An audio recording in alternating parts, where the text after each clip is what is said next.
Hello, Flat Earth researchers, debaters and debunkers. Let's have a look and a listen at just how ludicrous some of the explanations, theories and assumptions are that are put across by celebrity theoretical physicists when they're put in front of a microphone, and how this so-called science goes totally unchallenged and unquestioned by the hosts.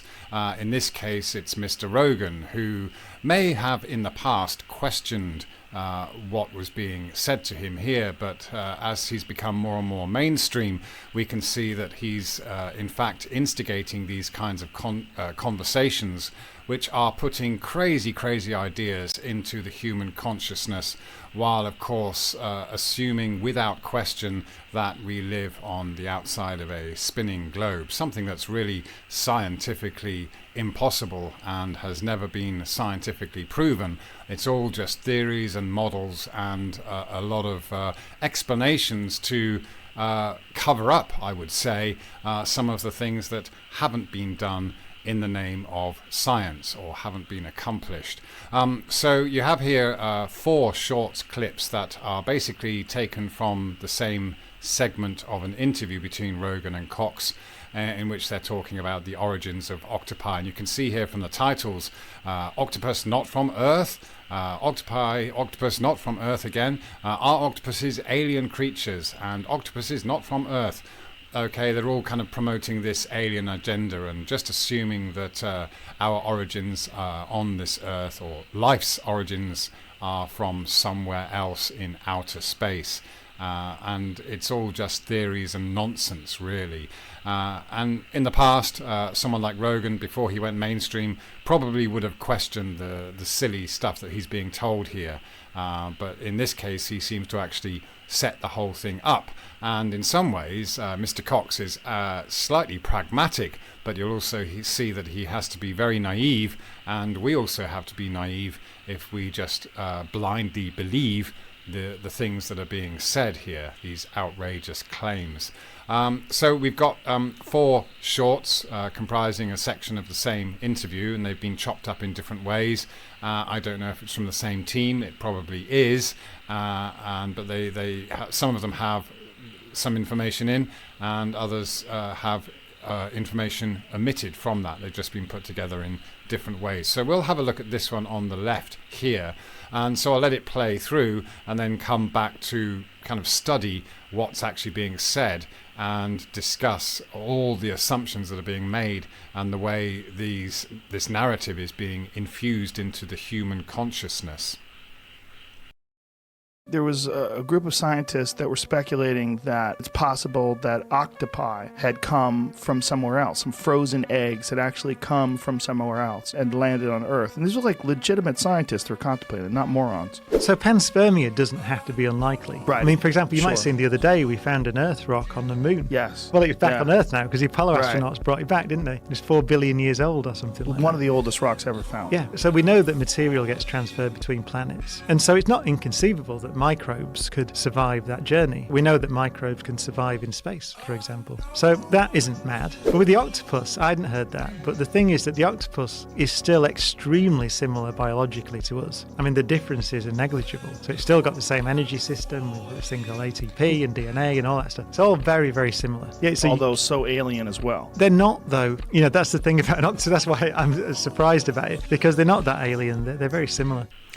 All right, so let's go back through that with the eyes and ears of someone who is questioning the official narrative, and how so much has been glossed over with a whole bunch of assumptions put in front of us by this mainstream host and the interviewer that is also making a lot of assumptions. And as I said, he is pragmatic, but also displays a great deal of naivety. So first of all, we're going to have this appeal to authority, but we really don't know who or how or why these people came to this theory about octopi being from somewhere else. Let's have a listen again. A group of scientists that were speculating that it's possible that octopi had come from somewhere else. Some frozen eggs had actually come from somewhere else and landed on Earth. And these were like... Okay, so he did set this up really as, although it was very theoretically, supposedly, allegedly. He also reinforces this idea that some kind of authority, some kind of scientific authority, those that are responsible for thinking about life on Earth and our origins and telling us how it is, are legitimate scientists. But again, we don't know who they are. All right. So, and there's also this talk of coming from somewhere else, accompanied by clips of things coming to hit a globe Earth. So we're propagating this idea of outer space and life coming from somewhere in outer space and eventually arriving on Earth to kick things off. Legitimate scientists are contemplating, not morons. So panspermia doesn't have to be unlikely. Right. I mean, for example, you might have Sure. seen the other day we found an Earth rock on the moon. Yes. Well, it's back Yeah. on Earth now because the Apollo Right. astronauts brought it back, didn't they? It's 4 billion years old or something like that. This bit is an absolute gem when you think about it. I mean, Cox seems to really believe what he's saying here, but when you think about it with just a slightly suspicious or even with a scientific approach, you should have questions about the assumption that men went to the moon, and once they got to this massive rock out there, one of the rocks that they brought back was actually a rock that had originated from the Earth. You have to be very naive to not question why they would be coming back to Earth with this rock collection that consisted of rocks from the Earth. I suppose it was something that was possibly found out later when someone took some university or something, borrowed these rocks to do some experiments on them and found that they were just the same as rocks on Earth. But an amazing coincidence. That rock is now back on Earth, having somehow made its way to the moon and being picked up by the 3 people that landed on the moon in the first place. The very first time they went and did that, they found a rock from the Earth. So, of course, this then leads into this whole idea that rocks carrying life can go from planet to planet out there in outer space. One of the oldest rocks ever found. Yeah, so we know that material gets transferred between planets. And so All right, so there's a claim there that we know that material gets transferred between planets. Again, the only evidence cited there, as far as I know, and I haven't researched this any further, is that the Apollo astronauts apparently brought back a piece of Earth from the moon. But then I suppose you could, if you assume that meteorites and what have you are coming from outer space and hitting the Earth, then yes, you could say that it's possible that material is traveling from one place to another. But again, we don't really know the origins of all these rocks that are supposedly descending into our atmosphere. We just see streaks of light, and we see holes in the ground that are assumed to be craters from meteorite impacts, when there are various other explanations available to us, especially as none of these craters ever display anything coming and hitting them from an angle. They are always straight up, so that would indicate that something's coming out of the ground rather than hitting the ground from all angles from above. Anyway, so there's a claim that they know material can go from one planet to another. So it's not inconceivable that microbes could survive that journey. We know that microbes can survive in space, for example. Okay, again, he makes another claim that we know microbes can survive in space. Of course, their idea of space being a vacuum, it's, what would you call it, absolute zero, I suppose. So these microbes just would be in stasis, basically, and I suppose the idea is that once they arrive on the Earth, they can then kick off life. But how would you actually study this phenomenon to say that you know it's possible? Yes, I mean, a biologist would know that you can put some ants or other insects into a fridge or a freezer and they'll stop moving about as if they are dead, but take them out, and once they warm up again, they'll start walking about and coming back to life, as it were. so that you could make this leap of faith that by seeing insects get frozen and then coming back to life, that they could survive in space. But I don't know of any experiments or any practical demonstrations of this actually happening. But the claim is that we know this is possible. Example. So that isn't mad. But with the octopus, I hadn't heard that. But the thing is that the octopus is still extremely similar biologically to us. I mean, the differences are negligible. So it's still got the same energy system, with this thing called ATP and DNA and all that stuff. It's all very, very similar. Yeah.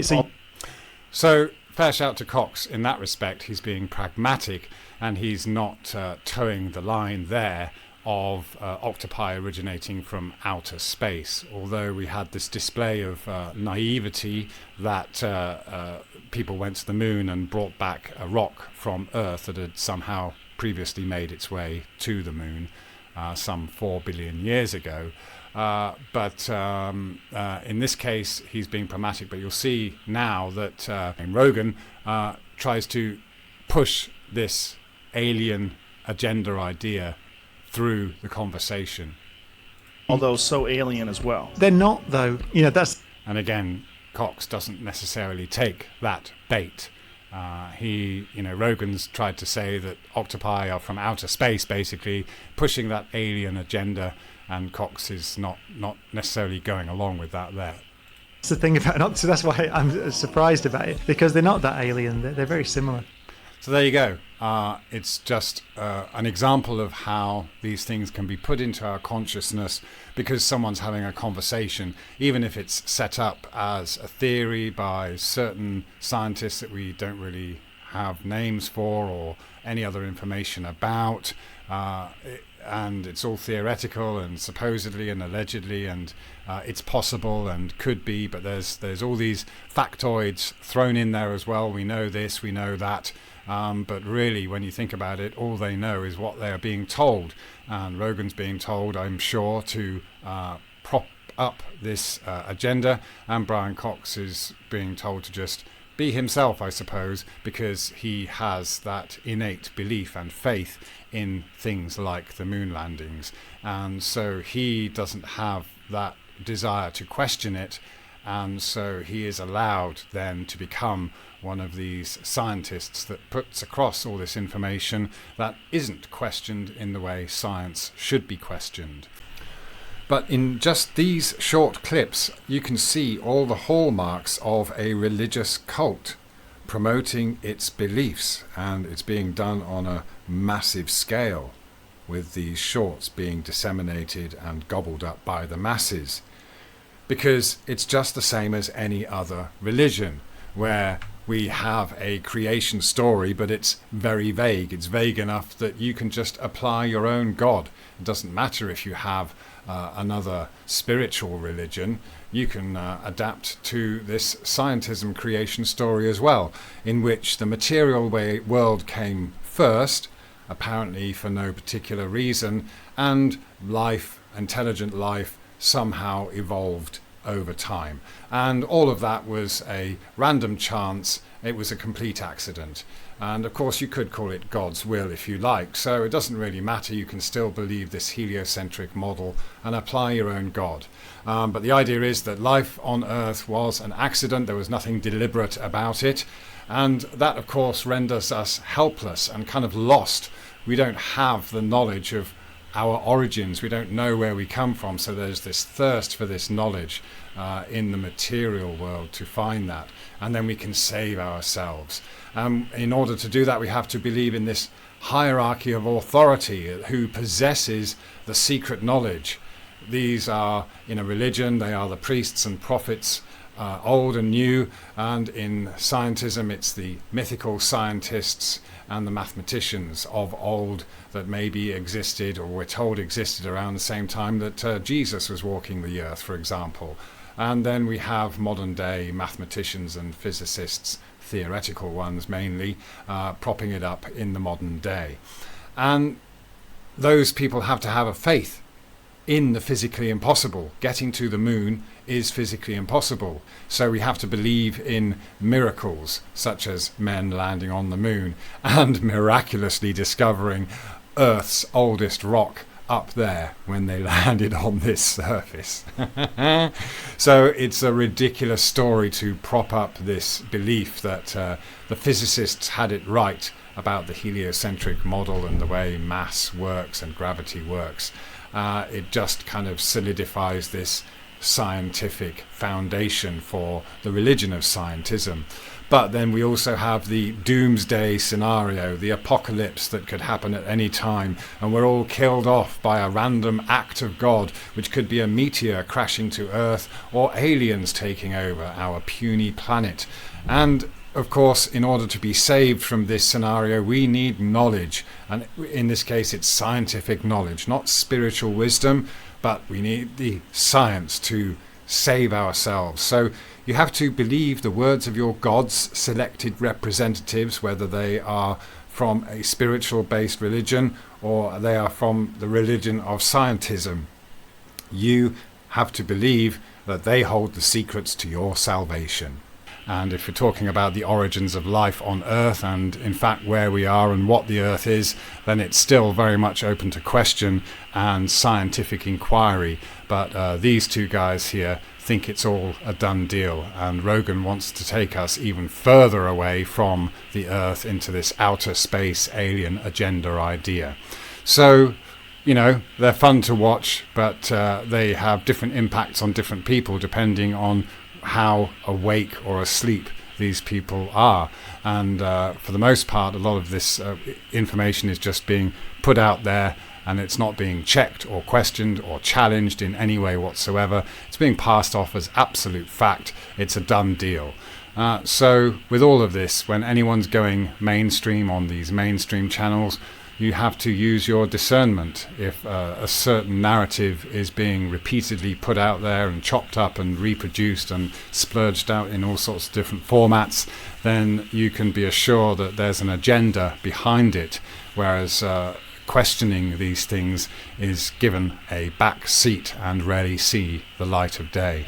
So always use your discernment, eh? Thank you very much.